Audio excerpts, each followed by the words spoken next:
disc jockey drop the bass. Now the heads. First, some housekeeping. I know I was just going on about this the other day, but Patreon has changed the way that they do things, so that they charge the people who donate more, rather than charging the person being patronized, for want of a better word, more. And this means that low-tier donations suffer a lot. Basically, you end up paying half again as much. Now, some people don't like this for understandable reasons. Lots of people like to give very small donations. They can spread them around a bit and help a lot of people, and that's the way I like to do things, so I understand. For people who want another option, I've set up Maker Support so you can donate there, but I am not offering anything special via Maker Support at the moment. I only have a limited amount of time available for administration for these things. And yeah, I've already slipped on Patreon this month. I'll try and get to that this afternoon. So if you donate there, you're not going to be getting anything special. You're just going to be helping me for the sake of helping me, but it's set up for now. For the same reason, I'm going to be promoting my PayPal me a bit more too, so if you want to drop me a tip there, you can. And if you still want to support via Patreon, most people who are donating to me seem to be reasonably happy sticking with that platform, so I'll continue to offer things there and hope that they get a bit more responsive. Patreon's shown that they can at least pretend to listen in the past, so maybe they'll change things around.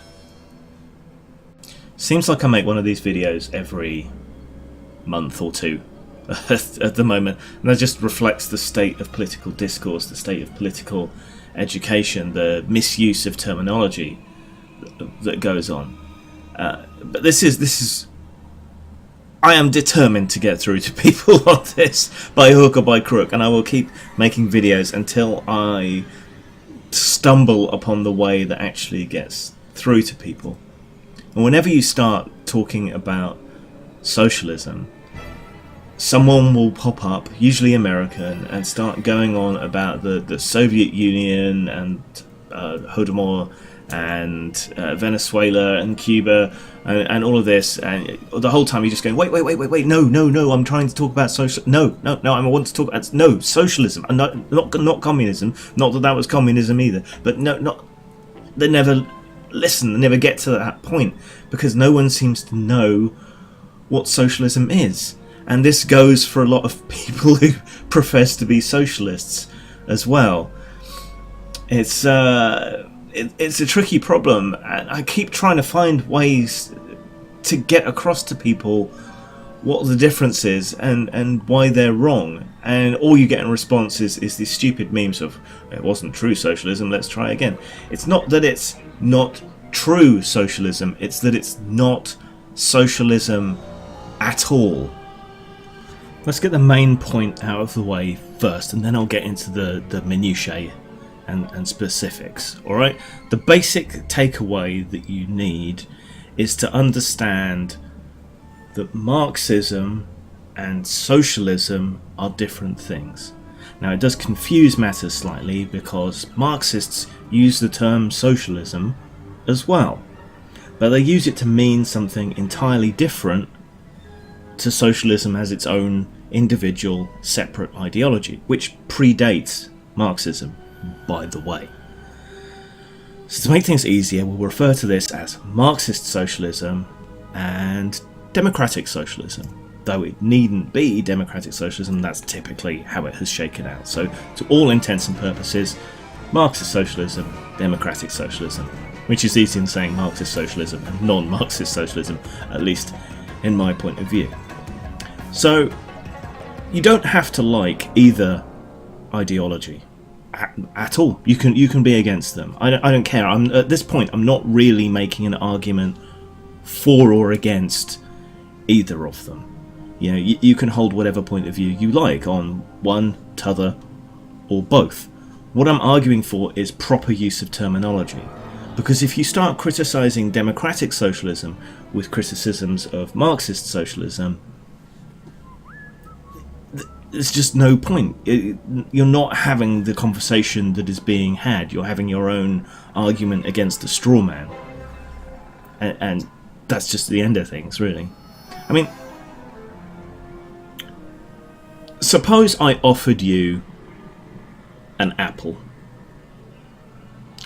and you told me, "Oh, I don't like those," and I asked you why, and you started saying, "Oh, I don't like citrus fruit. I don't like the orange colour. I find it too, astringent or whatever. I don't like the white pith." And I'm just left there looking at this apple and going, "What? What are you talking about? You're criticising an orange.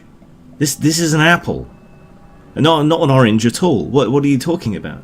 And this is the problem with misdefinitions here. If I am talking to you about socialism and you start going on about communism or Marxist socialism, then neither of us are having the same conversation. You're attacking something I'm not talking about, and I'm talking about something you're refusing to recognise. So even if you want to come at these with a criticism, it behooves you to at least understand what you're criticising, doesn't it? And to be criticising what the other person is talking about. If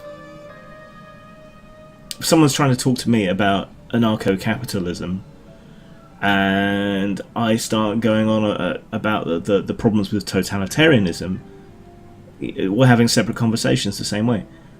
I mean,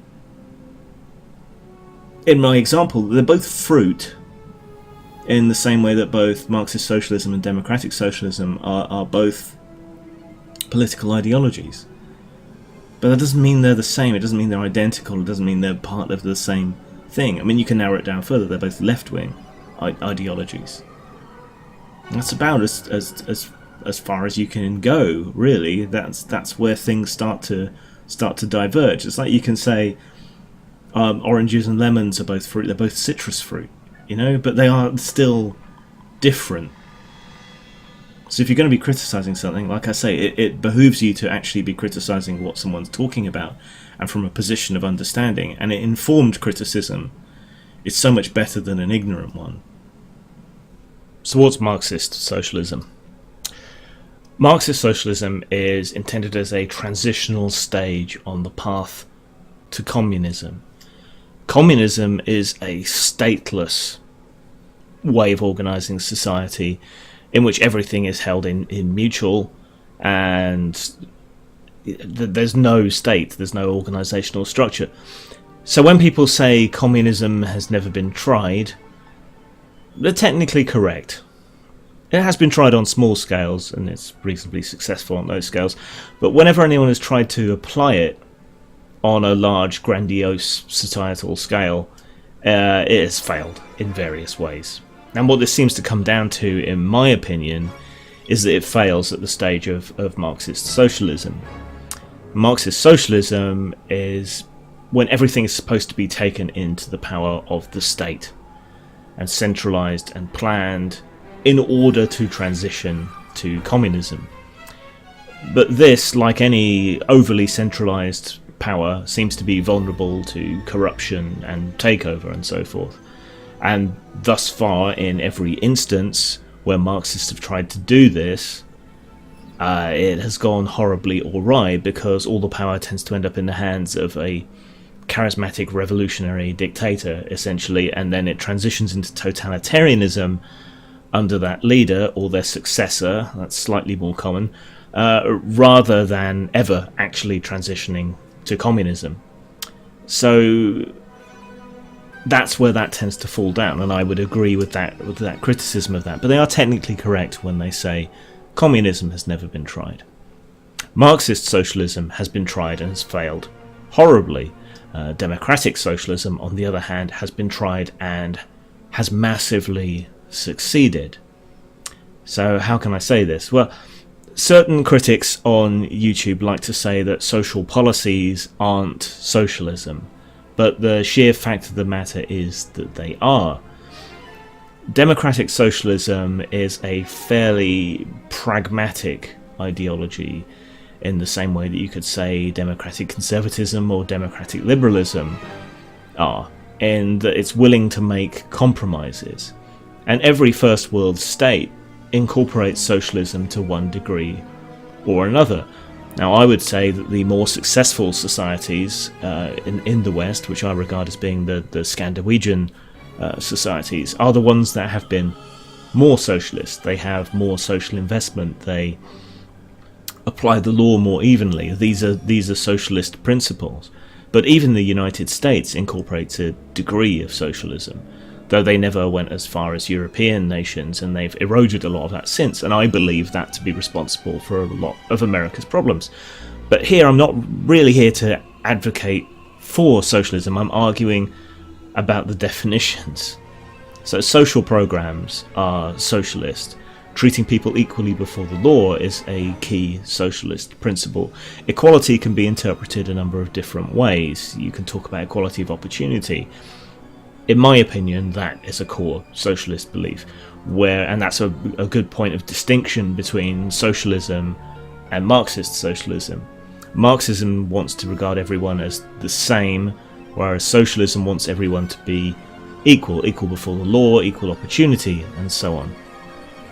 So socialism argues for a mixed economy. It's not against private property, it's not against markets, but it argues that certain things are handled better when held in the common weal. So things like healthcare, for example, which practically every first world nation, aside from the US, has socialized medicine. Other examples can be infrastructure, power generation and distribution, and water distribution, large-scale public transit, things like that. These are the kind of things that socialism tends to argue for, and it can be varying degrees. So more or less can be held in nationalism. There could be more or less regulation of private services, and the last aspect of socialism would be a degree of wealth redistribution, or perhaps better put, a guarding against the emergence of powerful elites. At least this is the idea behind socialism. Now, a criticism you could make is that centralizing power, even to the lesser degree that socialism advocates, can lead to problems of that sort, and that would probably be a valid criticism. But the argument then is that, to what degree do you have this happen? None at all, sort of the anarcho-capitalist approach, or more, anything short of absolute, the absolute being the Marxist socialist point of view. But yeah, there's compromise there. There's markets, there's private property. All it argues for is that certain things should perhaps be nationalised, and perhaps it argues for more regulation, the more laissez-faire socio-economic systems and so on. And these are things that we can have arguments about. But in order to have meaningful arguments about all of these things, you need to recognise what you're talking about, and that would be socialism rather than Marxism. If you're criticising the Marxist conceit of socialism, you're not arguing democratic socialism. My point of view, well, that's not what this video is about. It's about definitions, but okay. Ideologically, I'm an anarchist. Pragmatically, though, and my pragmatism overrides my utopian ideals, I back socialism. Now, this confuses a lot of people, because as an anarchist, I'm supposed to be against any state apparatus, any rule, any control at all. But like I said, I'm a pragmatist. That's my ideal. But I have to compromise in order to get even close to my ideal. And I don't think anarchism is even possible outside of a post-scarcity society, and I don't see that happening in my lifetime or within the foreseeable future without some huge leaps in technology and space exploration. So if I'm to get even close to my ideal, I have to compromise and I have to look elsewhere. And I think the best opportunity for that is socialism, because of its fixation upon eliminating systems of overt control, upon redistributing wealth so that more people have greater opportunity to succeed, all of these things. I want the greatest freedom for the greatest number of people, and socialism seems to be the best way to go about that. When people envision anarchism, they tend to envision people who place their rights above their responsibilities. They tend to emphasize freedom too. But there's other kinds of freedom. There's freedom from, freedom from hunger, freedom from disease, freedom from unjust treatment, and so on. And so we're constantly seeking a balance between those two things in the societies in which we create. And I want the greatest overall freedom for the greatest number of people. And that's why socialism seems the best bet to me. But like I say, I'm not really here to argue that. That's a separate argument. All I want for Christmas is for people to use these terms correctly and to understand what they're talking about. And that goes for people who claim to be advocating socialism when they're actually advocating Marxism as well, and vice versa. Use the right language. Without a common understanding of language, we can't communicate with each other. And this is a constant breakdown here. So we can't have meaningful discussions. It's just as absurd to call out about Stalin when someone mentions socialism as it is to call a centre-right conservative a fascist. Neither of these things makes sense. They're thought-terminating cliches. It ends the arguments, which could be being had over things of actual policy, where you might find you've got more common ground. But they're stereotyping. Stalinist, fascist, it gets us nowhere. So just please use the right terms. Zang.